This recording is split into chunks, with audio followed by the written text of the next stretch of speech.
Hoy es martes 7 de junio y vamos a comenzar la siguiente sesión de este curso intersemestral, Disolutas y Disipadas, Mujeres Creadoras.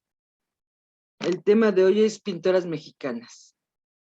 Y como decía Chabela Vargas, los mexicanos nacen donde se les da su regalada gana, que es el caso de dos de ellas, que nacieron donde se les dio su regalada gana y terminaron aquí en México.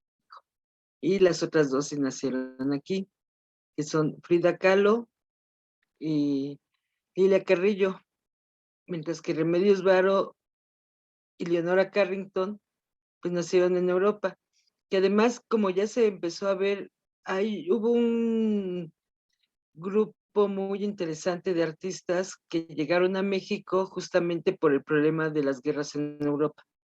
Y eso pues nos terminó beneficiando a nosotros, en nuestra cultura, realmente porque se quedaron ya aquí en México y aquí hicieron su obra y pues se les considera en el rubro de mexicanos. Creo que Leonora Carrington incluso hasta se nacionalizó, pero lo cierto es que tienen esa marca. Y de las cuatro que les mencioné, Frida Kahlo, Remedios Varo y Leonora Carrington, además, han quedado en la clasificación, ¿verdad?, de ser surrealistas. Están en ese ámbito de pintoras surrealistas, mientras que Lilia Carrillo, pues ella está en la cuestión de la abstracción. Pero las tres que les mencioné como surrealistas, eso me parece también muy interesante porque es como algo muy propio del ser mexicano, lo surrealista. Y las europeas que llegaron aquí, ¿verdad? Se quedaron y venían ya de pues ser parte de estos grupos del surrealismo en Europa, pero aquí en México como que se les acabó de afinar esa parte. También lo ubican como surrealista mexicana a Lilia Carrillo. Oh, qué interesante, porque pues para mí es abstracción totalmente. Nunca me la hubiera imaginado como surrealista en realidad, pero por la época y el contexto, pues no dudo que la lleguen a clasificar así. Entonces, pues las cuatro están hasta en ese tono entonces, cosa que me parece aún más interesante, que no se salga del carril Lilia Carrillo, ¿no? También a Gloria le sorprendió. Pues creo que la abstracción es algo surrealista, ya que lo medito un poco, así rápidamente, ¿no? Como que la abstracción se sale de lo realista. La feminista Anby Guzmán Rivero la califica como surrealista. Pues sí, porque no está en lo real, ya que uno se pone a pensar esa clasificación. Pues Lilia Carrillo nunca estuvo en lo real su pintura. En cierta manera sí se vuelve surrealista. Entonces, me parece también interesante porque es otra forma de pensar la abstracción, en que eh, habría surrealismo figurativo y surrealismo no figurativo. Entonces, ahí es donde siempre puede uno sorprenderse, ¿verdad? Como ahorita ya le pasó a Gloria y a mí. Bueno, iniciemos con esta sesión inmediatamente porque si no les digo empiezo a divagar y eso no es bueno para ustedes porque perdemos tiempo. Voy a presentar mi PowerPoint que hice para esta sesión. Pero aquí, ay, como que se trabó la compu. Espérenme tantito.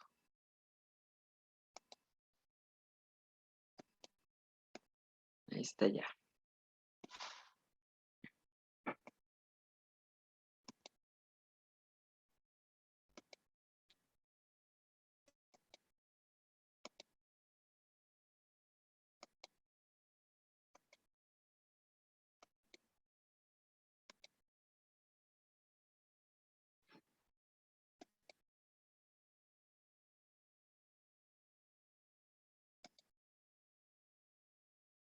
Bien.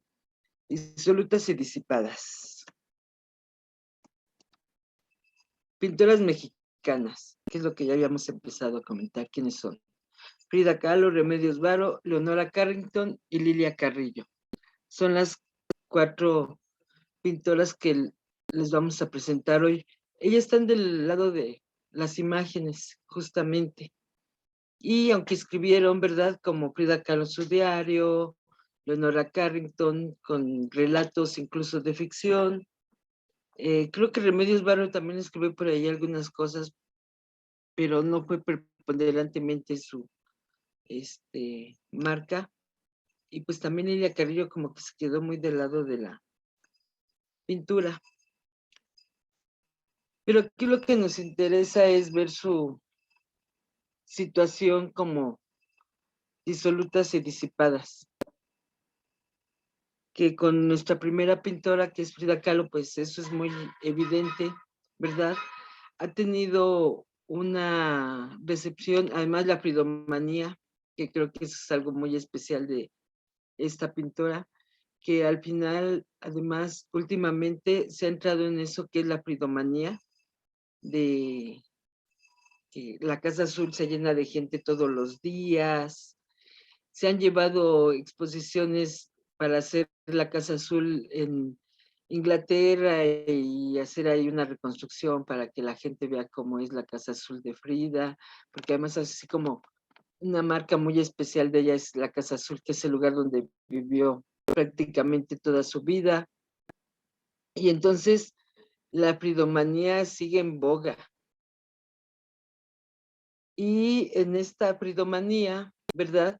Pues se le ha estudiado mucho, se le ha puesto mucha atención. Entonces ahí es donde de pronto dices, wow, ¿y ahora qué voy a decir? Que no que sea algo novedoso, sino pues una interpretación diferente, ¿verdad? En medio de todo esto que ya se conoce de ella. Entonces, pues ahí es donde de pronto vi que tenía algo muy interesante, justamente en su relación con Diego Rivera. Justamente ayer vimos el caso Simone de Beauvoir y Jean-Paul Sartre, y entonces de pronto al estar viendo y pensando ahora a Frida Kahlo en México, de pronto vi algo que nunca había visto antes. Y son como las coincidencias de esas dos parejas, que son de la misma época además, ¿verdad? Aunque con diferencias de edad, Diego Rivera, porque Diego Rivera es del siglo XIX, nació en 1886, mientras que ya Frida Kahlo nace en 1907, que es la fecha que estaba aquí, sí. Y como habíamos visto ayer con Simone de Beauvoir y Jean-Paul Sartre, pues también son de la primera década del siglo XX su nacimiento. Y entonces coinciden en que en el mismo año empezó también su relación, su matrimonio de la pareja Rivera Kahlo, y como la pareja Beauvoir y Sartre, pues también tuvieron un matrimonio de mucha comidilla por su forma de relacionarse. Ahora, la experiencia de los filósofos, ¿verdad?, europeos, pues fue totalmente acordada. Creo que aquí fue como les fue saliendo. Ya no he llegado a un punto donde se vea que ellos así lo acordaron verdaderamente. No sé si el profe Mendiola tenga alguna información al respecto, pero pienso que se fueron adecuando a esa situación porque se divorciaban y se volvían a reunir, se divorciaban y se volvían a reunir. Ahí es donde digo que como que no estaba bien acordado su manera de tratar con el mundo, pero de pronto veo, ¿verdad?, que en eso coinciden, en ser una especie como de matrimonio abierto. Entonces, eso me pareció muy interesante, ya que los estoy poniendo en contexto, ¿verdad?, y comparando con otras experiencias, pues de pronto vi como que coincidía esa manera de ver ahora el matrimonio, que ya lo veo como algo muy propio del siglo XX, donde justamente esta relación, este contrato, que es el matrimonio, pues como que en cierta medida empezó a no ser lo que había sido tradicionalmente. Estas dos fotos son con las que empiezo con Frida Kahlo, ¿no? Ya que la vimos aquí con sus hermanitas, que pues era una niña muy tradicional, o pretendían que fuera muy tradicional, y además se ve cómo vestían a las niñas de la época, ¿verdad? Que ya eso no se usa, aunque haya unas niñas que sigan siendo así, pero ya no es predominantemente todas, donde realmente la marca de lo femenino, con cierto tipo de vestidos, con estos moños tan grandes en la cabeza, sus tobilleras, sus zapatitos blancos o estos botines, ¿verdad? Es algo que ya, pues, no les toca a todas las niñas pasar por esta experiencia de, desde pequeñitas, ¿verdad? Que les pongan esa marca de lo femenino. Y ahí es donde ha estado muchos de los cambios también. Pero sin embargo, pese a que, pues, a ella le pusieron esa marca de lo femenino, ¿verdad? Encontramos estas fotos donde ella está vestida, entiendo que es el traje de su propio padre, justamente. De pronto uno se preguntaría, ¿y pues de dónde sacó esa ropa? Pues ahí mismo de su casa. Y además la familia pues fue permisiva con eso. Ahora, creo que fue permisiva con eso justamente por la cuestión de las fechas. Aquí dice que son de 1926. Y entonces yo considero que se empezó a vestir así para estas fotos porque ya había tenido el accidente. Y en el accidente que tuvo, pues quedó mal de las piernas justamente. Y si uno se fija aquí, ¿verdad? En esta pierna, pues se ve que ahí como tiene ahí como una especie de bulto. Entonces, como que fue una manera de enfrentar la situación en la que pasó y por otro lado, pues hasta cierto punto de apoderarse, ¿verdad? De no sentirse ya menos mujer, sino otra cosa. Y después, por eso yo considero también que empezó a usar las faldas largas que ya no eran tan de la época, porque vean aquí sus hermanas, ¿verdad? Ya se les empieza a cortar la falda, no la traen hasta abajo larga como la mamá, que es de otra generación. Vean aquí incluso una de sus hermanas, pues está mostrando las rodillas en este tipo de vestidos que son también muy de la época y que ya empezaban a recortarse las telas de la falda de las mujeres. Y entonces aquí también está ella hasta, pues, reafirmando eso con su propio padre, ¿verdad? Aquí está ella apoyada en el padre y la postura que tiene, eh, como ocultando incluso la otra pierna, que es como la que le quedó mal. Ahora, ayer que estaba revisando justamente de donde tomé esta foto de la derecha, ahí decía que esta foto era 4 meses antes del accidente, pero por las fechas no es así, porque el accidente fue en 1925. Y hasta fui y busqué información de ello, porque de pronto, pues yo dije, ay, como que ahí no concuerdan las fechas, y así es. Y entonces aquí no se acaba de notar bien, pero es 1925. Y salió en el periódico el fatal accidente, ¿verdad? Un camión hecho trizas, resultaron 6 heridos. Entre ellos se encuentra una señorita muy conocida y es justamente Frida Kahlo. Aunque aquí dicen que se llama María Kahlo, pero después en otras noticias, ¿verdad? Que van a salir en los siguientes días, ya se confirma bien su identidad de que es Frida Kahlo. Entonces era una ciudad realmente muy pequeña donde ese accidente además fue así como la nota del día, ¿no? Qué accidente más tremendo. Y con esta situación de que resultó ser una señorita muy conocida.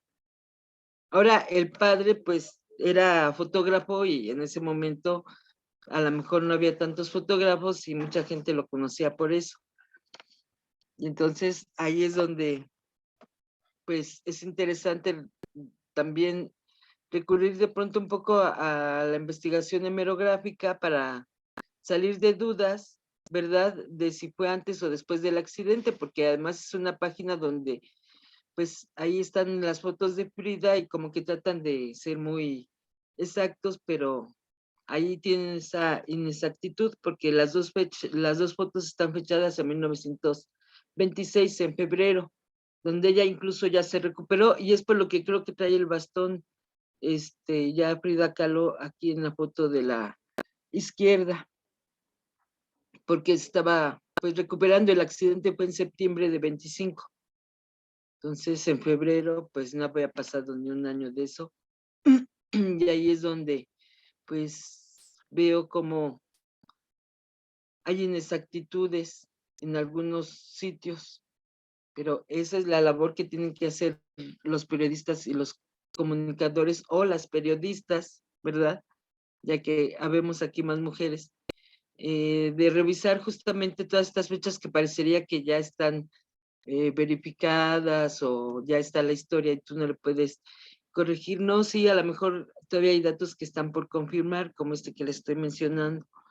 Bueno, como les decía, en 1929 ellos se casan, porque ellos sí se casaron, a diferencia de Simone de Beauvoir y Jean-Paul Sartre, que solamente pues concordaron su unión, ¿verdad? Pues se pusieron de acuerdo. Pues aquí en México, que eran más tradicionalistas, pues se casaron plenamente, es el día de su boda, que además la familia de Frida Kahlo decían que había sido la reunión de un elefante con una paloma, justamente, no solamente por la diferencia de edades, sino por las proporciones que tenía Diego Rivera, que era muy grandote, y pues además, pues, como dirían, robustito, ¿no? Y Frida Kahlo, pues, era más baja, más delgada, siempre con esta diferencia corporal, ¿verdad? Ahí es donde decían sus padres que ella era una paloma. Pero aquí lo que me interesa mucho en esta cuestión de la disolución y de la disipación es cómo ellos tenían un matrimonio, ¿verdad? Que se salía también de las normas de lo que era un matrimonio. Y aquí en esta foto de la izquierda, pues están hasta como cambiadas las parejas y están las esposas en las rodillas de otro que no es su esposo. Y eso para la época a mí se me hace verdaderamente extraordinario. Ahora, no encontré los datos de quién es la pareja, porque de donde la tomé decía pareja desconocida. Seguramente, ¿verdad? Sí, uno se puede investigar, a lo mejor se da con quién es esta pareja, pero estas son fotos tomadas justamente de un coleccionista que de pronto pues se hizo con el álbum de Diego Rivera. Y vean cómo tienen hasta las esquinitas de los álbumes fotográficos, ¿verdad? Porque de ahí la tomó y es una foto de la foto. Y entonces, pues era de las cosas que tenía Diego Rivera de pues su historia personal. Y si la guardó es que en cierta medida, pues él ahí guardaba un recuerdo interesante de, pues esa vez que se fotografiaron con otra pareja, como intercambiando parejas, quién sabe qué haya pasado después, ¿verdad? Entonces, eso es justamente de las cosas que me hace pensar que son como una especie de matrimonio, como los existencialistas, ¿verdad? Donde no eran ya un matrimonio tan tradicional. Y luego esta otra foto de la derecha, donde siempre como que las historias dicen que Guadalupe Marín Rivera, ¿verdad? La primera esposa de Diego Rivera aquí en México, siempre andaba del chongo con Frida Kahlo y que no se podían ver y no sé qué. Pero esta es una foto donde parece que viajaban juntos, porque es una foto, esta sí encontré el dato, ¿verdad? Donde están en un hotel en Nueva York. ¿Qué hacen en un hotel en Nueva York estas dos señoras? Y además vean a Frida Kahlo que está ahí junto a Lupe Marín. Y entonces pienso que a lo mejor no estaban tan peleadas como nos quieren hacer creer. O tenían un acuerdo donde socializaban, ¿verdad? Incluso hasta viajaban juntos. Y eso también me parece extraordinario para la época, donde pues las personas que se separaban y en esta idea de que además la otra ya no la quiere ver la esposa que era anterior, ¿verdad? Aquí como que no era tan así. Entonces, aquí es donde las fotos me parecen muy interesantes porque también nos muestran, pues, como detalles de lo que era la convivencia de todas estas personas. Y pues es evidente que con dos hijas que tuvo Diego Rivera con Guadalupe Marín, pues como que, como pasan esas situaciones, pues es muy difícil realmente como que tener una separación plena por la cuestión de los hijos o las hijas en este caso, porque son dos hijas. Y ahí está la evidencia. Ahora, lo que ha sido también la marca de Frida Kahlo, ¿verdad? En esta situación de que si era disipada o no, pues en su momento, ahí sí, ella fue plenamente tachada de lesbiana, como algo muy horrible y feo. Ahora en este momento ya no se ve así, ya ha cambiado esa manera de ver estas relaciones del lesbianismo, ¿verdad? Y entonces hay fotos donde ella está bien feliz de la vida con, pues, estas personas del sexo femenino que se ve que ella, pues, tenía una relación muy interesante, porque aquí ven, Chabela Vargas está ahí como con la mano llegándole al seno a Frida Kahlo y ella está muerta de la risa. Y además no creo que sea nada más para posar para las fotos, ¿verdad? Y entonces es muy interesante cómo Frida Kahlo, ¿verdad? Que se vestía de varón, pues tenía también esa tendencia, esa manera de ver la vida, de querer a las personas tal vez por lo que eran las personas, sin importar su sexo, porque también tuvo relación con otros varones. Entonces, en definitiva, pues yo la veo más como bisexual que realmente así como lesbiana al 100%, ¿verdad? Porque pues ahora sí que andaba con personas de tanto, podía tener relaciones heterosexuales como homosexuales. De toda esta búsqueda, porque no se las voy a poner todas porque entiendo que es una larga lista y además no encontré fotos de todas, pero de las que me parecieron interesantes, ¿verdad? Pues Chabela Vargas como que ya es parte de nuestra cultura mexicana y se liga mucho con Frida Kahlo, pero me encontré que también Josephine Baker o Baker, ¿cómo se pronunciará bien, verdad? También tuvo que ver con ella, que es así como, y eso fue en Europa cuando hace su viaje para las exposiciones surrealistas, que ella también fue a Europa. En estas exposiciones se encontró con este personaje que era así como una bailarina, ¿verdad? Muy conocida en su momento y muy admirada, y aquí le está haciendo como un reconocimiento a Frida Kahlo por cómo está su gesto de ella. Se está llevando la mano al corazón y la está saludando y Frida Kahlo la está viendo ahí también con admiración. Esta sí me pareció muy interesante porque dije, ay, mira, ahí sí, esa no me la sabía. Y lo mencionan en unas listas que tienen de sus relaciones lésbicas, ¿verdad? Cuando llegué a ese nombre dije, ay, tengo que verificarlo y me encontré esta foto donde pues ahí está la verificación de que pues por lo menos a los ojos sí se vieron, pero entiendo que se trataron más. Y el gesto de Josephine me parece totalmente concordante con lo que cuentan, porque ahí le está haciendo una especie hasta de homenaje por el tipo de saludo, la, la gestualidad que tiene ella frente a Frida Kahlo. Y entonces de pronto digo, oh, esto llegó más lejos de lo que yo creía. Y aquí está con otras dos mujeres, ¿verdad? Gertrude Blom, también son europeas, entiendo. Jacqueline Lambra Breton, que es pues la compañera de André Breton. Breton, espero no haberme equivocado con el nombre del señor. Y aquí Frida Kahlo está vestida muy masculina en la foto con Gertrude Blom. Vean, la trae pantalones, una chamarra, pero lo que siempre le identificó ya, ¿verdad? Pues, lo que le hace ser Frida Kahlo es esta trenza que se hacía, que es muy del estilo oaxaqueño, y Gertrude Blom, pues también ya la adoptó, ese peinado. Está vestida, está peinada así como ella. Y la está abrazando aquí muy afectuosamente también. Lo mismo pasa con la otra foto que se la tomaron en Europa, justamente en este viaje que hizo de la exposición surrealista, y está en uno de esos paisajes que eran muy populares en esa época. Así vimos una foto de Concha Méndez en un avión, ¿verdad? Donde eran así como que fondos para tomarse fotos. Y pues aquí Frida Kahlo la está abrazando y con mucha también confianza.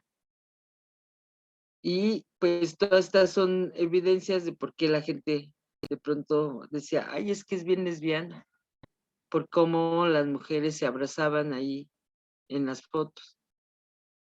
Y eso me parece muy interesante, este lado de esta expresión, porque es algo que las feministas empezaron a decir que las mujeres para salir de la cárcel de los varones tenían que reconocer a otras mujeres, incluso amar a otras mujeres.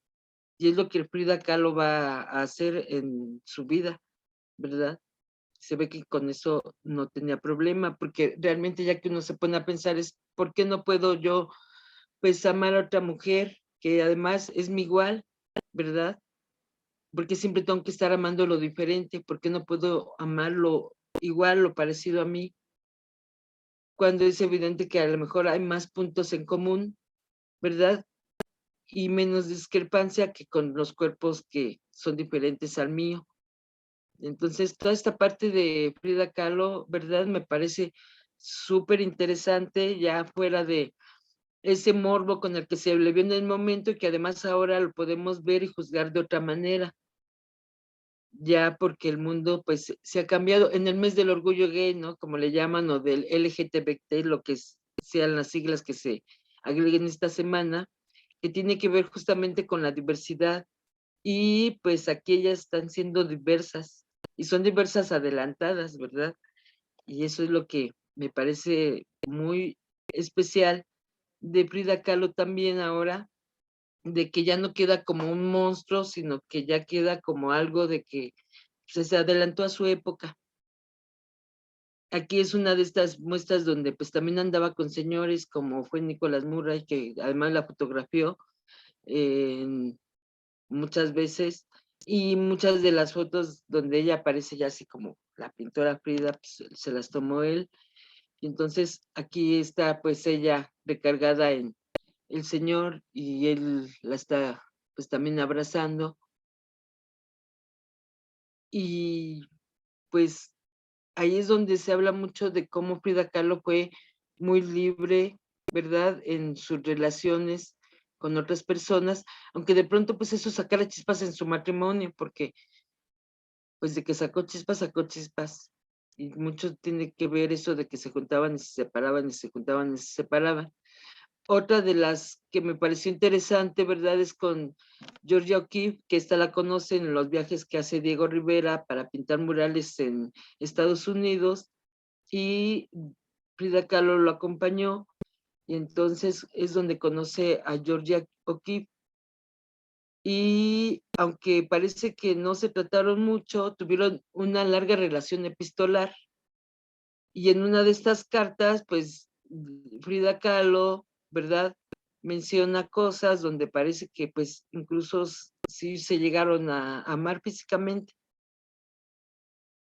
pero ahí habría que hacer un análisis muy exhaustivo de estas cartas. Pero encontré ese detalle de que pues tenían correspondencia. Y como pasa en muchas situaciones de lo que es esta correspondencia, ¿verdad? De la manera en que se comunicaban en ese momento las personas, pues había gente que tenía relaciones, em, pues de amor con otras personas justamente vía epistolar, que no necesitaban verse, bastaba con las cartas. Entonces ahí también encontré este ejemplo de cómo ella, pues, hasta en cartas. Ahora, también lo que me llama mucho la atención de lo que es la fridomanía, ¿verdad? Es ese extraño fetiche en el que se ha vuelto, porque en internet se encuentra uno estas fotos de Frida Kahlo que pues son fake por completo. le ponen la cabeza de Frida Kahlo unos cuerpos que están ahí semidesnudos. Y digo, ¿qué onda con esto? O sea, les provoca un extraño fetiche a sus fans, ¿verdad? La fridomanía, ¿hasta dónde puede llegar? En ese afán de como de quererla ver desnuda y ponerle su rostro a otros cuerpos. Y entonces eso también me parece muy interesante y a la vez un extraño fetiche, ¿verdad? Que ha creado la fridomanía. Entonces, estas 4 que les pongo, pues ya están verificadas como fake. La menos lograda es la del medio, donde pues ahí sí parece como que le empotraron la cabeza a del otro cuerpo, pero las otras están muy bien logradas. Y ahí es donde de pronto hay gente que cree que sí es Frida Kahlo, pero pues están fuera de contexto, donde está vestida como hippie, ¿verdad? Pues eso todavía no era la manera en que se vestían las mujeres de la época de Frida Kahlo. Y luego la otra donde está con la pistola, pues también ya se encontró incluso la foto original de donde tomaron, que es otra modelo, ¿verdad? Y luego la de abajo, que además ahí es como un desnudo total, pero se ve la marca del bikini. Y dices, ¿cómo? ¿En serio? ¿Frida Kahlo se soleaba en bikini? Creo que el bikini es después, también posterior a la época en que vivió Frida Kahlo. Y entonces ahí es donde, pues hay personas que no ven esos detalles y caen en ese extraño fetiche, Frida Kahlo, ¿verdad? Donde además hay esa inquietud como por verla desnuda. Y entonces, ahora sí que por levantarle las faldas, ¿no? Y pues es parte del mito del personaje. Y pues hasta los Simpson, ¿no? Han caído en la fridomanía. No he visto este episodio, me gustaría verlo para ver cómo justamente está ya la fridomanía fuera de México, pero aquí ponen a la pareja Homero Simpson y Marge, ¿verdad? Como pues representando a Diego Rivera y Frida Kahlo, que además como que cuadra bien con los personajes, ¿verdad? Y pues aquí hasta reproducen sus cuadros de Frida Kahlo en la serie de dibujos animados. Entonces digo, oh, ¿hasta dónde llega la frigomanía? Porque esto ya es un mito muy del momento y aquí están recreándolos en justamente ese matrimonio que tuvieron y que pues al fin y al cabo Frida Kahlo y Diego Rivera, sobre todo Diego Rivera, pues pintó murales en Estados Unidos y ahí quedó pues una parte de su obra que es apreciada. Y ya no se diga a los que andan buscando los cuadros de Frida Kahlo para tenerlos como de su propiedad. Entonces, aquí es donde pues veo por qué Frida Kahlo realmente es como un ícono muy del momento todavía y mucho tiene que ver con esta manera en que ella expresó sus relaciones sentimentales, amorosas, con sobre todo las mujeres. Y lo que a mí me parece fantástico es que ya no se le veía tanto como monstruo como en su momento se le vio, porque pues, era algo muy, si la homosexualidad de los varones era algo que pues estaba mal visto, pero hasta cierto punto pues diré aceptada, el lesbianismo en las mujeres, por lo menos en México era una cosa horripilante, ¿no? De decir, oh, no, qué feo, horrible, auxilio, socorro, escándalo, pero ahora ya se ve de otra manera y son las nuevas generaciones, ¿verdad? Las que le van a dar pues otra lectura a todo esto que fue el personaje de Frida Kahlo, que de hecho pues yo creo que ya se la están dando porque pues, se ha vuelto un ícono no solamente de las feministas, sino incluso de el lesbianismo. Y bueno, esta fue la parte de Frida Kahlo, ¿verdad? Donde lo que más me interesa pues es hacer estas lecturas, no tanto revisar la vida, revisar la obra, sino estos puntos donde pues van a hacer chirriar al orden imperante y que además por ser artistas pues tienen una incidencia que no la tendría cualquier otra persona pues que sea desconocida, porque al fin y al cabo los artistas resultan pues personas ejemplares. Luego está Remedios Varo, que pues ella nació en España y además pues en cierto punto nació en un ambiente muy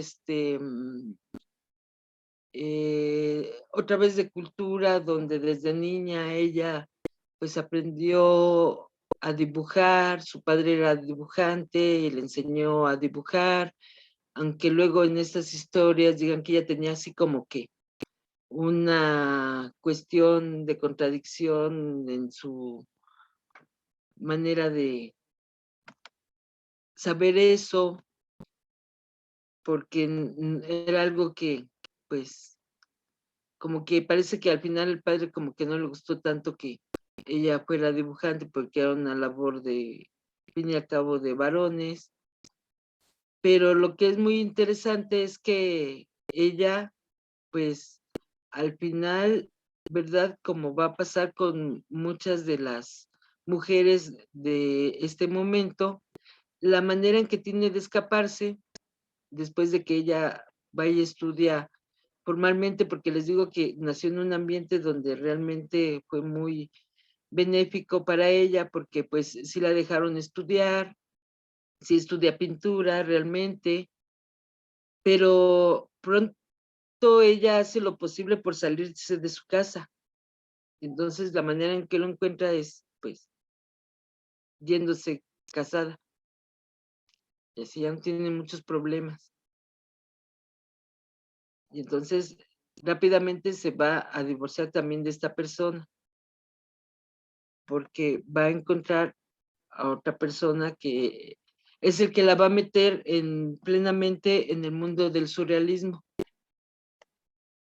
que es Benjamín Peret.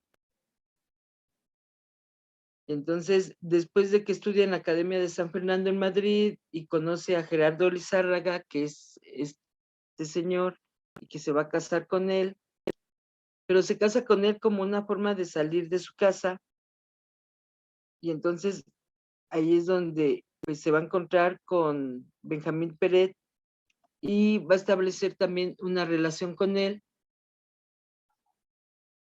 pero ahí va a ser un problema la cuestión de la nacionalidad de él, porque él es un alemán, ¿verdad? Que llega a París, que ahí es donde la conoce a ella, y entonces, pues va a ser un problema cuando viene el conflicto de que están peleando los países.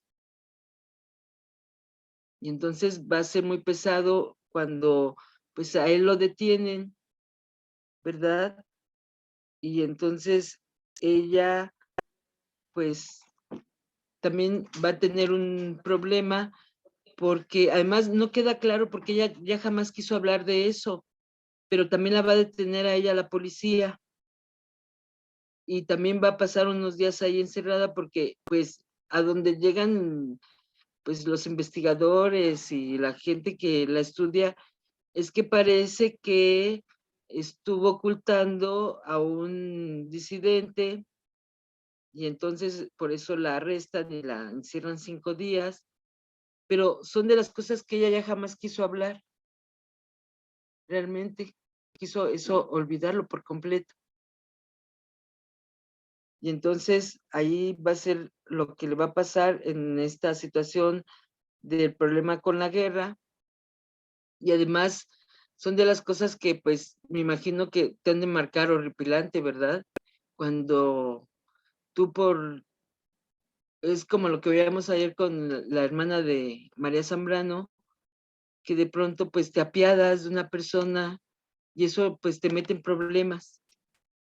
Entonces, eso es lo que le va a pasar también a ella, pero inmediatamente ella va a tratar de pues salirse de Europa para ya no meterse en ese tipo de problemas. Y lo que aquí es muy interesante es lo que Octavio Paz, ¿verdad? ¿Cómo la define? Un personaje delirante, maravilloso, un poema que camina, que sonríe, que de repente abre una sombrilla que se convierte en un pájaro, que se convierte después en un pescado y desaparece.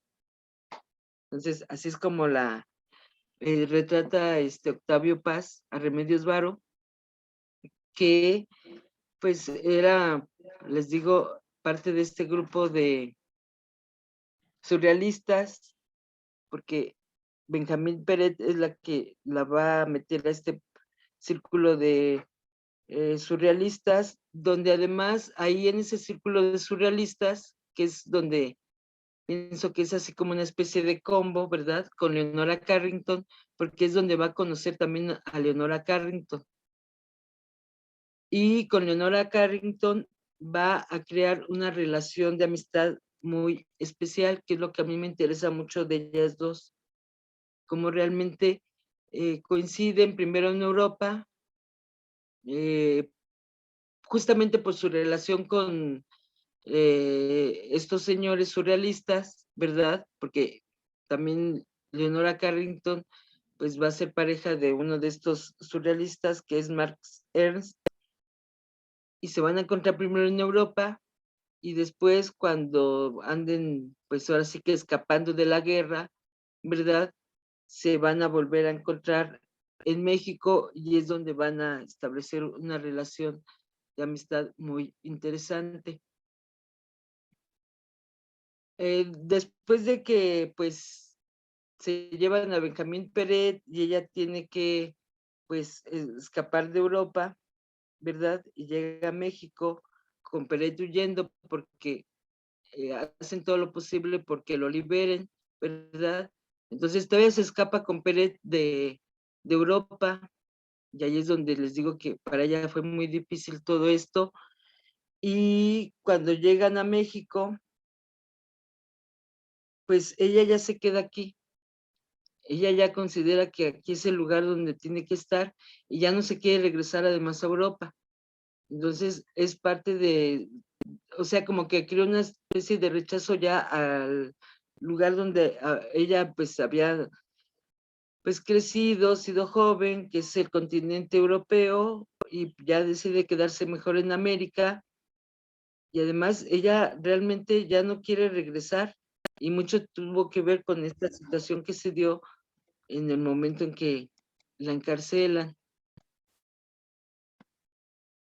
Y entonces, pues Peret se regresa a Francia y ella se queda aquí en México y en 52 ella llega en 41 a México con Peret y en 52 pues ya se casa con Walter Guren, que es el que ya la va a acompañar hasta el fin de su vida y además ha sido como el encargado de pues cuidar el arte de Remedios Varo, ¿verdad?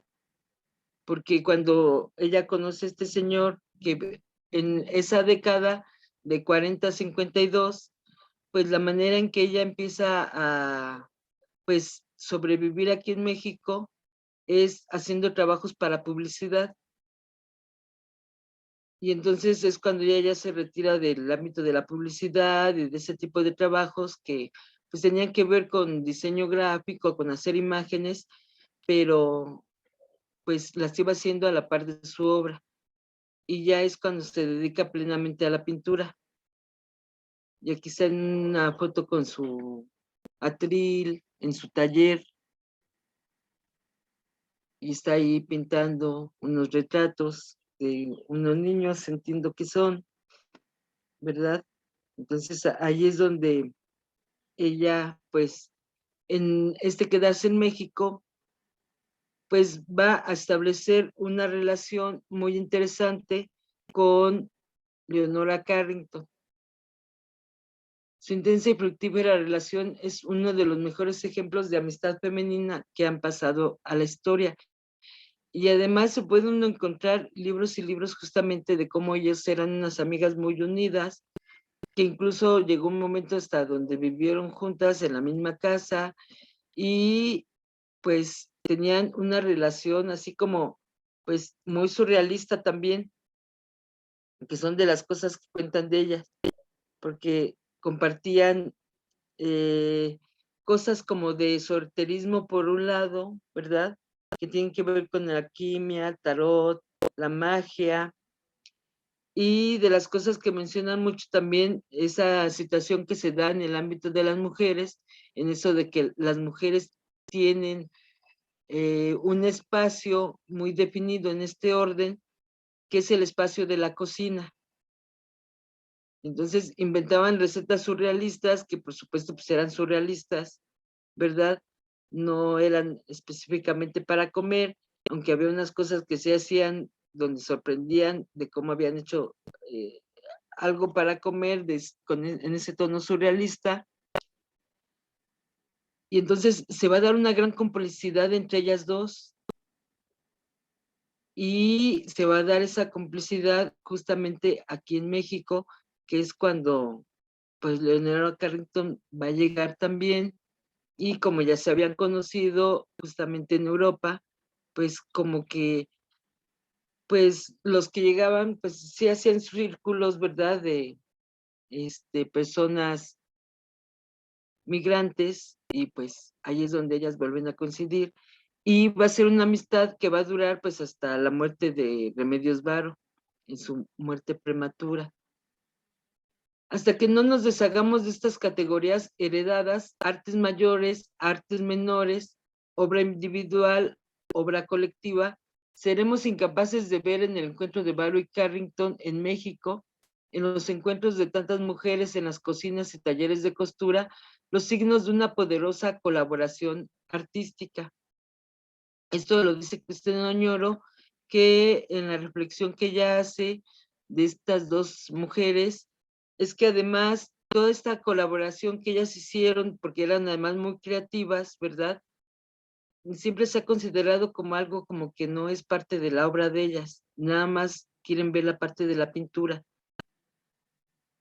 Pero lo que ella dice es que pues todo lo que hicieron fue arte, aunque no fuera pintura todo el tiempo, como estas recetas surrealistas que hacían, y además pues trabajaban colectivamente como para obras de teatro, que de pronto había que hacer unos escenarios o cosas que pues tenían que ver como con indumentaria, ¿no? Hacer eh, indumentaria para obras de teatro también, en estos talleres de costura, ¿verdad? Hacían cosas de costura para personajes. Entonces, ella lo que dice es que además no se ha todavía valorizado todo lo que ellas hicieron juntas, por considerar que están dentro del ámbito justamente de las obras menores, y que solamente lo que vale que ellas hicieron pues tiene que ver con la pintura, porque está clasificada como un arte mayor la pintura. Y entonces, esa es también otra manera de ver todo este trabajo que hacen las mujeres, y que además todavía pues está pendiente que se valorice bien, ¿verdad? Todo este trabajo que ellas hacían con gran amistad y además creatividad, que es lo que a mí me parece muy interesante, que se juntaban no solamente para echar chisme en la cocina, sino que se juntaban para crear muchas cosas. Entonces, ha de haber sido realmente, pues, formidable todo lo que ellas hacían, en lo que se involucraban, en esta amistad que tuvieron, y que les digo que solamente la muerte, pues, las separó.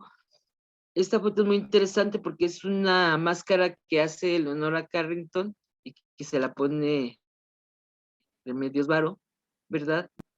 Y es una máscara rarísima, pero ya que la vi, además dije, ay, mira, es muy interesante porque del otro lado también tiene otro rostro la máscara, y hay un cineasta mexicano, Leopoldo Laborde, que en su última película, El Monstruo, ¿verdad? El que sale ahí matando mujeres, tiene una máscara de este tipo, de dos caras, además del personaje. Y entonces dije, wow, ¿hasta dónde puede llegar de pronto esta iconografía? Porque me pareció asombroso, ¿verdad? Que coincidiera el criminal con este surrealismo de Remedios Varo y Leonora Carrington.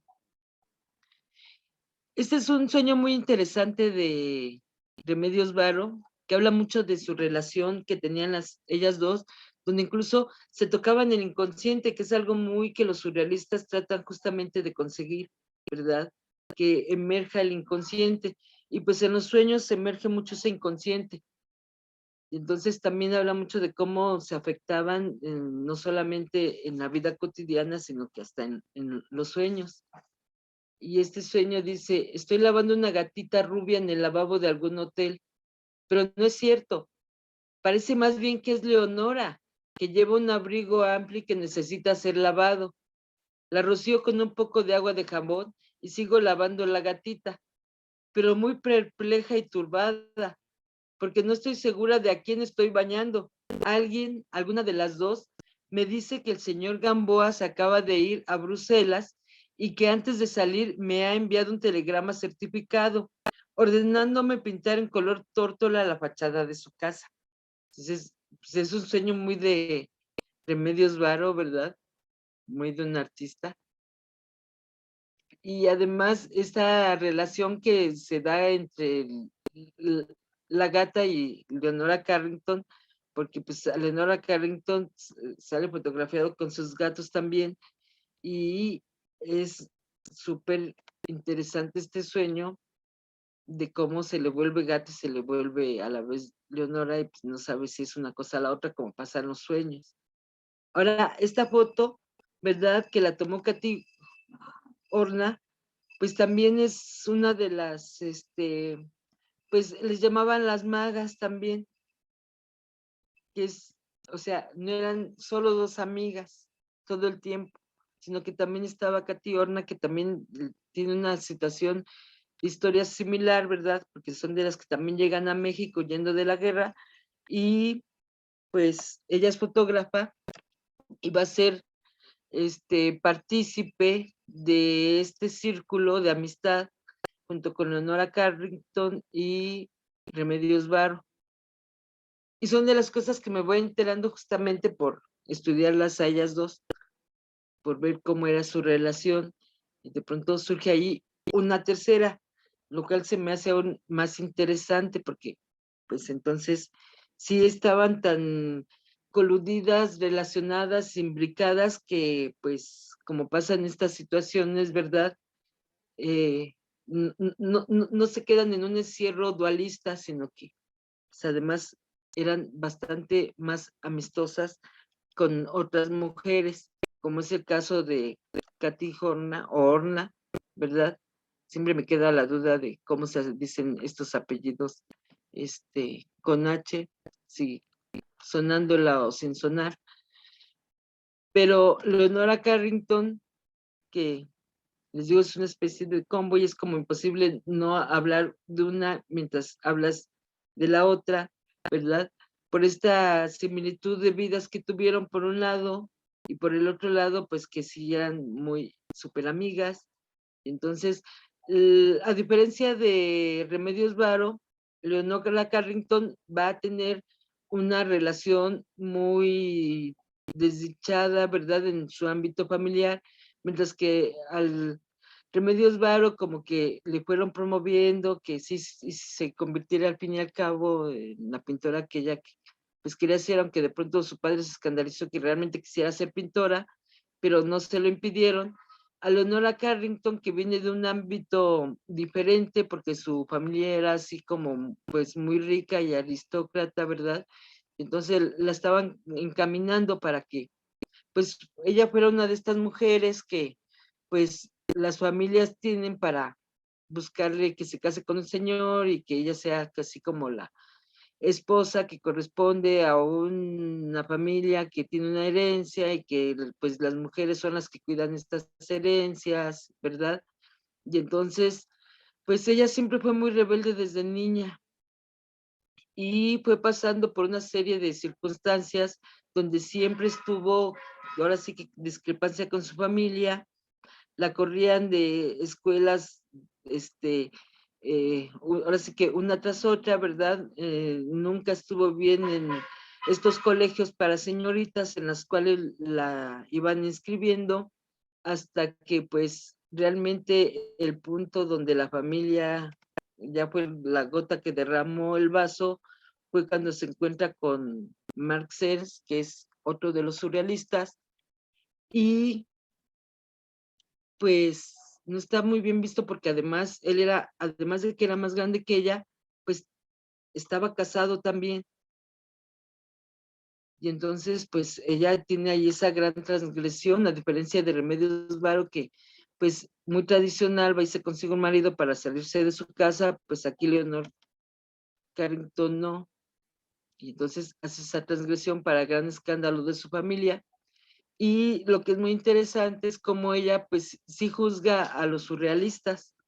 Solo nos querían a nosotras como musas alocadas y sensuales para divertirlos, para atenderlos, ¿verdad? Haciendo ver cómo estos surrealistas pues, también tenían este lado de machismo y que si de pronto aceptaban a las mujeres ahí con ellos era o para musas o para que fueran atendidos. Incluso ella comenta, ¿verdad? Ya lo cuenta como una anécdota cuando el pintor Miro quiere mandarla que vaya por unos cigarros para él y ella dice, no, pues ve tú por ellos. Entonces, además, pues ella ya tenía, como tuvo ese conflicto con su familia, ¿verdad? Pues ya era una experta rebelde en no obedecer. Y entonces, pues, no obedecía a estos señores surrealistas en cosas donde, pues, se da esa situación como de que, pues, ven una mujer y pues dan un favor. Y ella se negó a hacer todo ese tipo de favores. Cuando ella llega a México, que también viene huyendo de la guerra, con Mark Stearns va a pasar algo también parecido como le pasó a Remedios Varo con Peret, ¿verdad? Porque también va a ser la situación de que también se lo llevan, también de pronto lo detienen por problemas de pues bandos, ¿no? Ya ven que fue muy complicado lo que pasó en Europa. Y entonces, cuando se llevan a Marx detenido, Leonora Carrington entra en una crisis muy grande y lo que va a pasar es que entonces pues van a buscar a la familia porque ella está en crisis y como en Europa estaba en ese momento en Francia ella estaba pues ahí sola, ¿verdad? La familia va a ir a ver qué le pasa, pero inmediatamente el padre la va a meter en una institución psiquiátrica, porque realmente ella entra en crisis. Y ahí es donde, pues, el padre además considera que, pues, la tiene que pasar, cambiar a otro lugar psiquiátrico, y ahí es donde ella empieza a ver cómo ya la empiezan, es como si estuviera detenida, ¿no? También en una cárcel y además protegida por la familia, supuestamente, y ahí es donde pues ella no va a aceptar realmente esto y en medio de su crisis ella tiene que hacer algo por salvarse y entonces cuando ya la van a trasladar de una clínica psiquiátrica en Santander, que es donde va y la encierra el padre, y ya van a hacer el cambio, mandarla a una clínica a Sudáfrica, ¿verdad? Ella va custodiada como por una enfermera para hacer todo este cambio y entonces ella muy hábilmente en ese momento pues se escapa de esta custodia, ¿verdad? Diciendo que va a comprar cigarros. Entonces lo que hace inmediatamente, muy hábil ella, en medio de esa crisis que tenía y de ver que pues ya va a quedar así como que presa de la familia, lo que hace es que va y pide asilo en la Embajada de México. Y ahí es donde ya cambia toda su suerte. Cuando llega a la Embajada de México, ahí le dan asilo y además se va a encontrar con un personaje que pues va a ser muy beneficioso para ella esta relación porque es Renato Leduc. Y entonces Renato Leduc empieza a gestionar todo para sacarla de Europa y entonces cuando ven que va a ser muy complicado todo el trámite burocrático de sacarla de Europa, y que lo más fácil es que ella se case con Renato de Leduc, pues se casa con ella y así ya la puede sacar de Europa. Y primero llegan a Nueva York, y en Nueva York, donde pasan un año, ya después Leduc se quiere venir para México y Leonora pues se viene también con él para México, y es cuando ella va a llegar aquí a México ya, pues ahora sí que liberada por un lado de la familia, liberada de la guerra en Europa, y también pues aquí ella encuentra un lugar muy agradable donde ya se queda a vivir. Y inmediatamente, ¿verdad? Se va a divorciar de Leduc, porque pues fue así como un acuerdo, ahora sí como que entre cuates, ¿verdad? Y parte de su acuerdo, pues, era que si ella ya no quería continuar, pues se divorciaba, y se divorciaron, se separaron, y además, pues, el señor Leduc la quiso mucho, por lo que entiendo unas cartas que ya ahí por ahí aparecieron, pero parte de ese quererla era justamente no hacerle lo que ya le había hecho su familia, ¿no? Que era como tenerla ahí presa con él. Y entonces ahí es muy interesante cómo Renato Leduc la va a ayudar muchísimo en esta liberación, que de pronto en ese momento es muy difícil, pues para las mujeres, si la familia es la que te cuida y pueden encerrarte en un manicomio, y también si de pronto te juntas con un señor y que después el señor no quiera cumplir el acuerdo y quiera mantenerte ahí como esposa a la fuerza. Entonces, por ese lado ella va a pasar realmente una situación donde pues todo coincide para que ella aquí en México pueda ser libre. Y después ella ya se va a buscar su propio marido, que va a ser este señor Chiqui Weiss, ¿verdad? Y esta foto es una foto del día que se casan, y ahí está Leonora Carrington, Leonora Carrington, diga, Remedios Varo, Leonora Carrington, y está otra vez Katy Horna, ¿verdad? Que pues se ve que desde el principio, pues mantuvieron esa relación aquí en México y desde el principio pues fueron amigas también. Entonces, yo lo que veo es que más bien eran como un trío de amigas, más que ser nada más Leonora Carrington y Remedios Varo. Y eh, eso me hace pensar que pues te va a faltar armar bien la historia con ellas tres como amigas. Y entonces aquí ya Leonora Carrington, ¿verdad? Pues va a encontrar un lugar muy especial en México donde pues ya va a dedicarse a pintar, a hacer su pintura, incluso va a tener 2 hijos con este marido, pero siempre en esta situación de pues tener a sus amigas, no se va a encerrar en su matrimonio. No tuve tiempo de ser la musa de nadie, estaba demasiado ocupada rebelándome contra mi familia y aprendiendo a ser artista, que eso es lo que siempre la va a tener como muy parte de ella, ¿verdad? En medio de sus crisis, en medio de esta rebelión contra la familia, pues ella lo que quiere es ser una artista. Y pues ella sí va a tener pues el ejercicio de la escritura a la par del ejercicio de la pintura. Y además, en esta revisión que estuve haciendo de ellas dos, pues además hay gente como que las confunde todo el tiempo, e incluso su pintura, ¿verdad?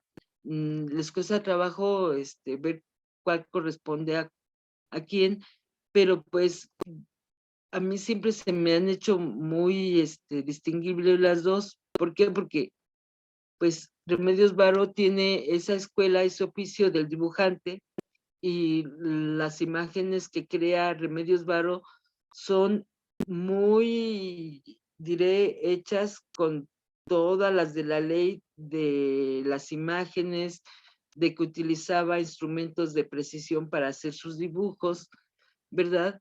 Mientras que Leonora Carrington no tiene eso en su pintura, es como más libre su creación de imágenes, más liberada de los instrumentos de dibujo. mientras que la pintura de Remedios Varo es estrictamente hablando, ¿verdad? Muy, muy, muy hecha con instrumentos de dibujo, que pues para la gente que sabe distinguir entre un dibujo profesional hecho con escuadras y con reglas, pues ve la diferencia inmediata. Pero pues para los que no, pues por eso la confunden, porque además pues la cuestión de estos mundos que ellas crean que son muy surrealistas, ¿verdad? Pero ya que uno se da su tiempo, pues realmente tienen dos estilos bien diferentes, hasta en esos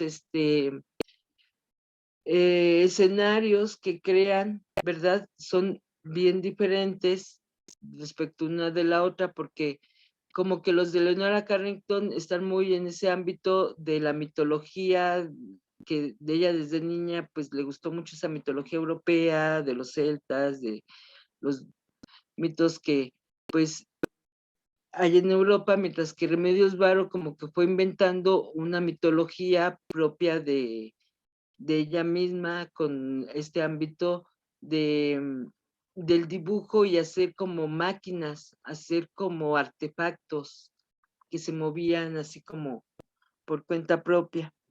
Pero bueno, no estoy haciendo un análisis de la pintura de ella, sino de cómo fue esta relación, ¿verdad? Cómo realmente ellas tenían, pues, por un lado, este, la misma práctica de pintura, la misma convivencia y hasta pues su amor por los gatos, ¿verdad? Que a lo que les decía en el sueño donde pues se le confunde con un gato es porque ellas tienen esa elurofilia, ¿verdad? Aquí cada quien está con su gatito, entonces era muy parte de su relación también que tenían, coincidir hasta con su amor por los gatos. No sé cuánto tiempo permanecía atada y desnuda, y así varios días y noches sobre mis propios excrementos, orina y sudor, torturada por los mosquitos, cuyas picaduras me pusieron un cuerpo horrible. Creí que eran los espíritus de todos los españoles aplastados que me echaban en cara mi internamiento, mi falta de inteligencia y mi sumisión. Entonces, estas son de las cosas que van a hacer que ella, ¿verdad?, está reflexionando de esta manera, pues se escape del encierro psiquiátrico. Entonces, yo también lo que veo en Leonora Carrington es que haya tenido esa fuerza para vencer, por un lado, estas crisis en las que de pronto entró y que hacen que la encierren, pero también todo eso que pues le pasaba a su cuerpo en el encierro, porque es un momento donde directo ya no había derechos humanos para los que estaban encerrados en estos lugares y los trataban muy mal considerándolos locos. En eso de que incluso pues los desnudaban, los ataban, como que les quitaban toda humanidad, ¿verdad? Si de por sí ya tenían problemas con esa cuestión de ser humano, pues ahí los acababan de empeorar. Y sin embargo, ella va a vencer todo esto, creándose estas, pues, relatos, ¿verdad? Haciendo, pues, estas situaciones donde, pues, de pronto dice, pues, como que eh, los espíritus de los españoles aplastados, ¿verdad? Me están reclamando que yo me falta inteligencia y que sea tan sumisa. Entonces, ahí es donde, pues, ella era una persona que no se dejaba amedrentar, ¿verdad? Y, pues, tenía, no diré esa facilidad, sino esa capacidad de vencer todo eso que, pues, imagínense estar en esas circunstancias en un sanatorio psiquiátrico, pues no cualquiera lo vence, no cualquiera sale. Hay que tener realmente una gran fuerza de voluntad para escaparse, y es lo que ella va a hacer y es lo que la va a salvar y lo que pues nos hizo tenerla aquí en México y pues además ella va a ser muy longeva después de que pues se muera su amiga, ¿verdad? Como que ella sí va a caer en una situación un poco como de encierro, retiro, donde incluso empezó a alejarse mucho de lo que es este ámbito del periodismo, de las entrevistas, de pues estar ahí, ahora sí que en lo que era la exhibición de la pintora, entonces va a crear como una especie de retiro ¿verdad? Y se va a volver, pues ella ya muy, este, centrada en su pintura. Y además en la escultura de esta última parte de su vida, que pues además en la Ciudad de México la llenó de esculturas, ¿verdad? Además es un personaje que aquí, por lo menos en la Ciudad de México, pues tiene una marca muy especial, no solamente por la pintura, sino como de pronto uno allí en la Avenida Reforma, pues se encuentra las esculturas de Leonora Carrington, y pues es algo donde no solamente se quedó en México, sino que habitó México de una manera muy especial con todo este surrealismo que ella pues toda la vida expresó. No me gusta hablar de mi pintura o de la pintura en general, porque es algo muy abstracto, muy subjetivo, no hay nada que explicar. Además, ella es de estas creadoras donde pues no le gusta explicar lo que hace, y más esta cuestión de la pintura, pues donde pues sí, la pintura es algo muy abstracto, y además pues esta pintura que ella hacía que están dentro de este ámbito del surrealismo, donde pues independientemente de lo que ella considere que está pintando, pues la gente encuentra ahí donde ahora sí que vaciar su propio inconsciente, y que es también lo que me gusta mucho de estas pinturas surrealistas, ¿verdad? Donde son creaciones, son obras de arte donde la gente pues termina hablando más de lo que es su inconsciente que propiamente hablando de lo que está viendo en la pintura. No son del tipo de pintura, la pintura surrealista no es del tipo de pintura donde la gente llega y se queda muda, porque sí toca algo del inconsciente de las personas. Y ahí es donde pues también digo, pues es algo muy especial que ya no quieras dar interpretaciones porque pues como no revelar su propio inconsciente, ¿verdad? Entonces, eso es algo muy especial de la pintura surrealista. Esta es una donde están aquí con el señor Shepard, ¿verdad? Posando para la cámara, donde pues se ve como ellas, pues sí, estaban muy ligadas, estaban en un ambiente donde pues, eran muy íntimas. Y hay más fotos de ellas dos que con Katy Horna, pero creo que es porque ella era la fotógrafa, ¿verdad? Y como siempre pasa, los fotógrafos se quedan del otro lado de la cámara. Su amistad creativa tuvo una influencia extraordinaria en sus vidas, mayor incluso que sus relaciones con Benjamin Peret y Marcel y todas las aventuras en las que se embarcaron, juntas con humor transgresor, como escribir, cocinar, dibujar, hacer conjuros, coser o diseñar vestidos. También marcaron profundamente su obra. Aunque sean inclasificables según las categorías artísticas tradicionales, sus textos fantasiosos, los maravillosos tocados y las recetas extravagantes, trazas de una auténtica amistad creativa, son trabajos colectivos en toda regla. ¿Qué es lo que esta crítica de arte Cristina Oñoro todo el tiempo, verdad? Quiere que se vea, que no se vea nada más lo que hicieron como pintura, sino todo ese ámbito creativo, ¿verdad? Y que además fue un trabajo colectivo que ellas hicieron, donde les digo, fue tan colectivo que incluso pues hay gente que no distingue una pintura hecha por Leonora o por Remedios Varo, justamente porque pues se ve como que en un momento ellas eran así como que en crear, ¿verdad? En ser mujeres creadoras, como un solo creador, y es lo que a mí me interesa mucho de ellas dos, porque en el orden imperante actual, ¿verdad? La individualidad siempre es lo que se busca, la individualidad es siempre lo que está ahí como que impidiendo el trabajo colectivo, y de pronto ellas pues eran como una sola.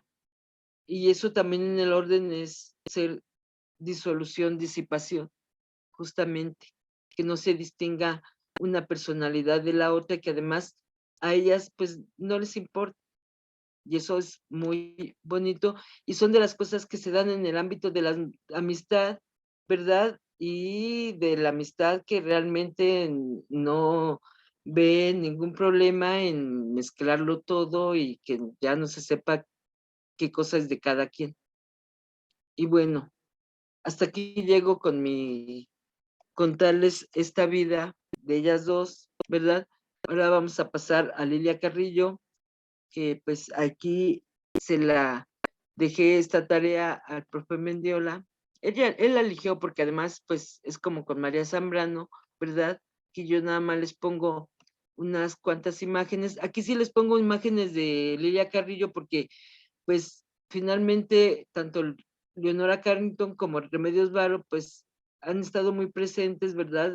Por esta cuestión de que es estas imágenes surrealistas y quien no ha visto una imagen de ellas, pues yo les diría, pues ve, búscala, ¿verdad? Porque como has estado al margen de esa experiencia, pero Lilia Carrillo sí es más difícil de eh, que de pronto la gente vea sus pinturas. ¿Por qué? Porque es abstracta, porque no tiene relato, no cuenta historia, no está en ese ámbito de creación de espacios surrealistas, aunque pues ahora que dicen que es surrealista, pues sí, también pues la podemos ver como surrealista, pero sin escenarios, objetos, acciones, como si están en los cuadros de las otras pintoras. Entonces aquí sí quise ponerles un poco de estas imágenes como preámbulo a lo que ahora nos va a contar el profesor Mendiola, ¿verdad?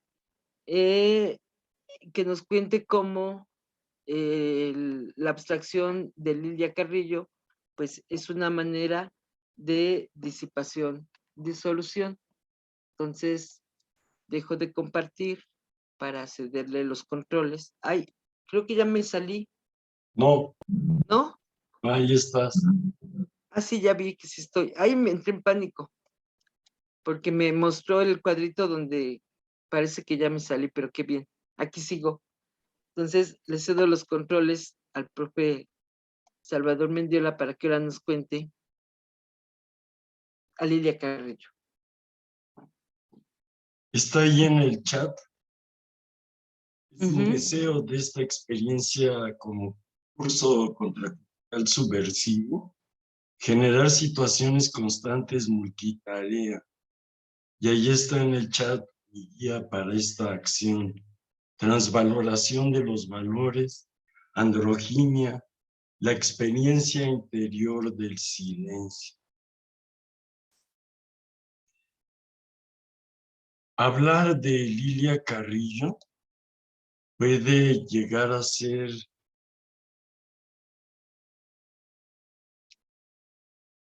Ay, ya no te escuchamos. no me escucho. Como que te dejaste de escuchar, pero a ver, ya volviste a escucharte. Es que se entrecortó el audio del profe. Sí, en lo que se iniciaba mi pantalla compartida con estas transparencias que vuelvo a poner en pantalla. Entonces, insistiré, uno de los riesgos de hablar de Lilia Carrillo es precisamente hablar. Tal vez lo mejor sería callar. Y entonces considero yo que callar es importante para las mujeres y hablar es más importante para los varones, y por eso estoy hablando como lo estoy haciendo. Pero el aporte sustancial de Lilia Carrillo a la liberación de las mujeres es el hecho en sí de su pintura. Considero que lo que dice Octavio Paz de Remedios Varo es un lumbre de lo que habría que decir sobre Lilia Carrillo y su pintura. Estamos viendo en Disolutas y Disipadas a un grupo de mujeres que yo les propongo a mis amigas mujeres estudiar y conversar para emanciparnos y liberar a las mujeres del orden simbólico falocéntrico. Allí hemos llegado en muchos senderos a la conclusión de que el lenguaje fonético alfabético y en especial la escritura fonético alfabética fueron el mecanismo simbólico cultural en el que los varones invisibilizaron y silenciaron a las mujeres. Y entonces creemos que para emancipar a las mujeres hay que buscar caminos de comunicación que no dependan mucho de pegar sílabas y de obedecer a la gramática que nos impone el padre a través de la lengua materna. Mientras que un texto escrito tiene principio y final evidentes, un texto visual, un texto pictórico, ¿por dónde empieza? ¿Ángulo superior izquierdo o ángulo superior derecho? ¿Centro? ¿De izquierda a derecha como se lee o de derecha a izquierda para no enajenar la mirada? Ahí es donde está la pintura y el aporte feminista de Lilia Carrillo. Esto no lo soportan las mentes masculinas, lo que tenemos en pantalla. Vomitan esas mentes, uno las ve vomitar y las puede decir, no, pues estás más abajo en la pirámide, mijo. Yo quiero hablar con mentes femeninas, especialmente de cuerpos femeninos, que se quieran emancipar de la gramática y el lenguaje patriarcal. Lo que vemos es ya una propuesta en esa dirección. El interés del curso es ser feminista en Her Story, en Her Stories. Contamos historias de mujeres disolutas y disipadas, transgresoras del orden patriarcal en lo moralino, pero también con voluntad de cambiar la historia.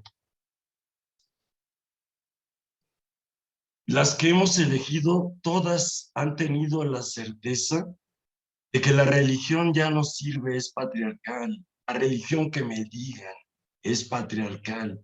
La diosa madre, la tierra, lo que me digan es religión patriarcal. Toda la moral que conocemos, todas nuestras ideas de moral son patriarcales. Todas nuestras filosofías, prácticamente hasta el siglo XX, fueron patriarcales. Pero la filosofía de las mujeres ya nos liberó de la religión y de la moral. Y de esa manera, de la decadencia del hombre, del varón, del macho. Y ahí es donde las mujeres generan el arte de la liberación. Un arte de la liberación que ya no tiene que ver con la belleza y la estética pequeño burguesa o machista de los señores que enmarcan el arte, sino que tiene que ver con la libertad política y con el misterio de abandonar la cárcel del ser mujer y del ser varón. Ahí es donde las imágenes pictóricas de Lilia Carrillo ya ocurren en ese territorio. Lo que vemos ahora en pantalla es fálico patriarcal, fálico patriarcal, fálico patriarcal, liberación femenina. Y aquí habría que hacer silencio y ver lo que se ve porque es algo creado único. Quienes creen en el torpe Dios de la Biblia tendrían que reconocer que ese Dios, esto no lo pudo haber creado. De hecho, a él le repugnan imágenes. Él quiere que todos sean palabras. Obedece. Aquí no. El arte abstracto es el punto más avanzado de la vanguardia. El cubismo fue el límite de lo pictórico retiniano y el ingreso en la abstracción generó emancipación de la mirada. nueva evolución del ver y por lo tanto del pensar. Las abstracciones que aquí yo ya llamo machistas, falogocéntricas, son como este dibujo de Vasily Kandinsky, palos erectos por todas partes, penes en erección, geometría, líneas rectas. Aquí casi ocurre lo mismo con Sonia Delaunay a la izquierda y con Víctor Vasarely a la derecha. Líneas, geometría, querer regresar a las letritas del alfabeto. Hay una abstracción que es el límite de la pintura burguesa, pero que reproduce el orden simbólico patriarcal. Y hay una abstracción que no lo hace. De esta abstracción que no lo hace, casi nadie está hablando. Porque ya lo dijo la doctora María Adela, esto es nuevo, es una creación realmente desarmadora de todo el pasado machista de la humanidad, que al menos significa un inconsciente de 30,000 años. Aún Jackson Pollock está dentro de la estructura de la abstracción fálica, apolínea. Se pueden ver las rayitas, se pueden ver las manchas. Y eso es o varón o mujer, pero no la androginia.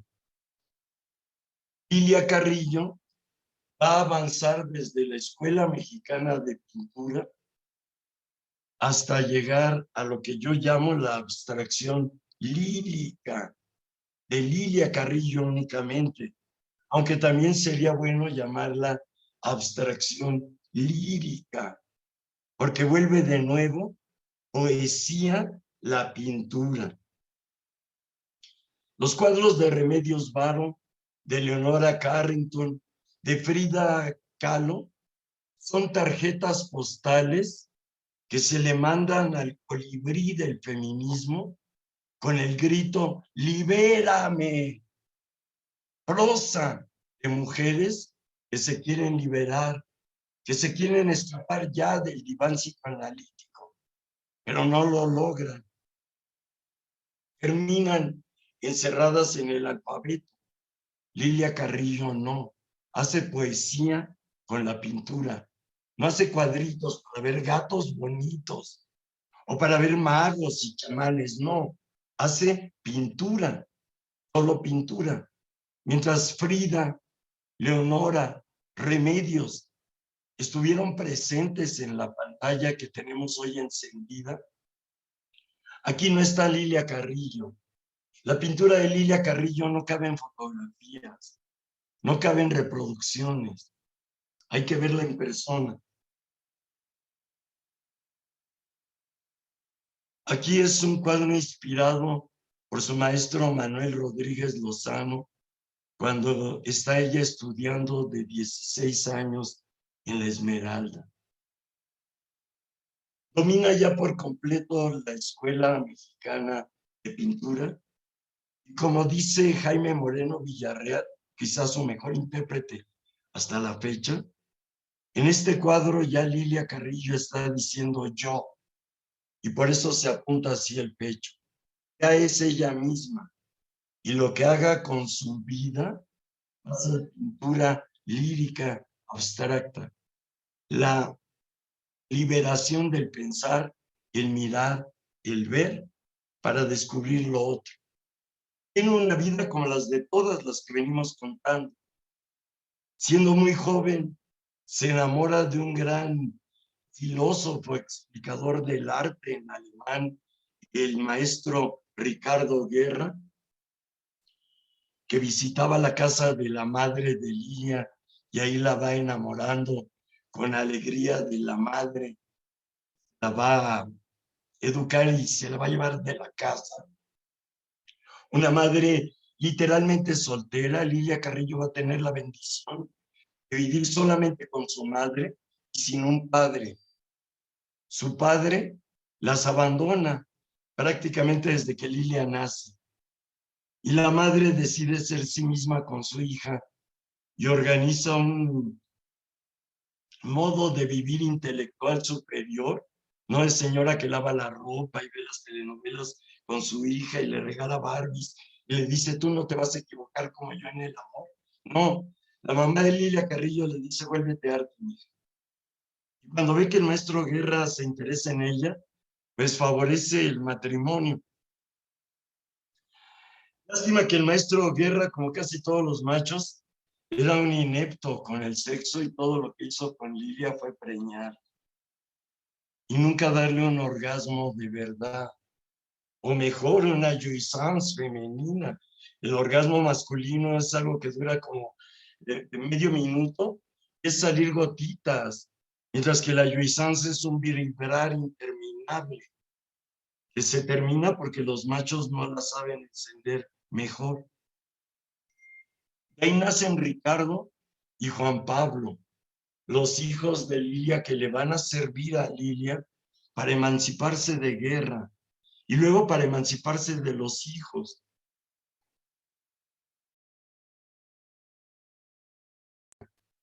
Ella nace en 1930, en 1946, en medio de la Segunda Guerra Mundial, que a ella no le toca, entra a estudiar pintura, al mismo tiempo está estudiando música, está estudiando literatura, por amor de su madre. Se forma con los mejores pintores que hay dando clases en la Esmeralda, Manuel Rodríguez, el más grande. Y luego, al ir a París con Ricardo Guerra a estudiar, es reconocida su pintura por el maestro Rufino Amayo, que también la favorece para que entre en contacto con las vanguardias, pero la desfavorece recomendándole que viva con el maestro Felgueres. Lilia rompe con Ricardo Guerra, dicen que lo abandonó, que él quedó hecho añicos, pero yendo a coger hasta con putas muy finas los hoteles del Paseo de la Reforma. Ella se enamora de un muchacho que solo habla de pintura, el maestro Felgueres, y que además sabe de poesía y de cine, y no solo de filosofía y del canon de la historia del arte. Felgueres era un rebelde. Tamayo, en un momento dado, dice, entre estos dos está el porvenir de la escuela mexicana. Y Tamayo, macho y pendejo, cree que va a ser Felgueres. Aquí nosotras decimos, es Lilia Carrillo.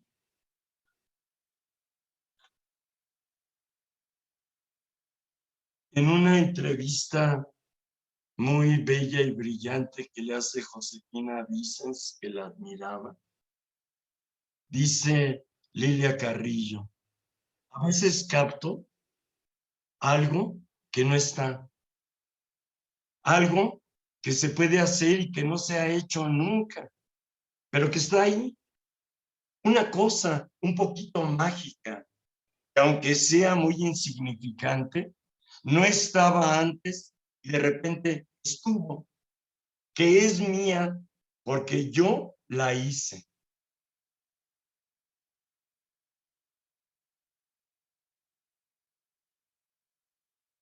Este cuadro se llama La voz del sueño. Lo están subastando en este momento a un precio risible.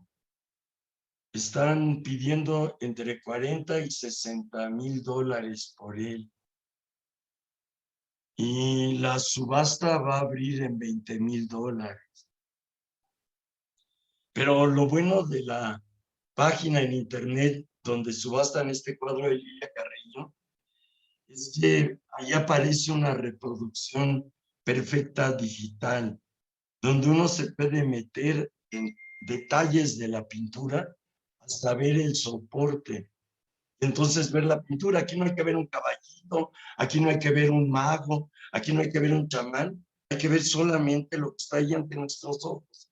Pintura. Salimos del orden simbólico patriarcal. Y por eso nadie lo entiende, porque esto nos está hablando desde el futuro. Es un sueño que le habla. Es sorprendente porque en la primera mirada infantil nuestra creemos ver un ser humano hasta con bracitos. Luego todo eso se disuelve en pinceladas, en momentos de mancha pictórica sobre un plano, como lo que ocurre en la imagen a la izquierda.